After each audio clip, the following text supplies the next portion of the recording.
It's kind of rare to see you in a genre type movie, so obviously there has to be a reason why you decided to do something. Money. No, totally kidding. It's so far from the truth whatsoever. You know what I try to do is different as the system will allow me. Honestly, I've had a bunch of friends do horror movies, and the kinds of horror movies that scared me when I was a kid, meaning Exorcist, really Poltergeist, really when I was a kid.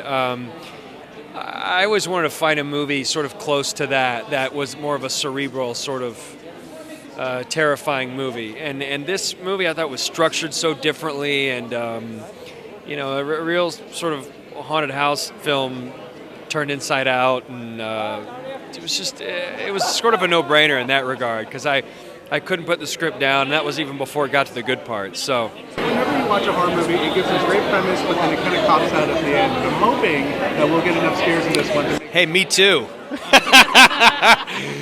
No, yeah. I know. Maybe this might be the horror movie of the year. Oh man, I couldn't begin to say that. Well, put it this way: when you do a movie, we had a very tiny budget, and the great thing is when you have people like James and Lee around that know exactly the kind of movie they want to make, you're in great hands.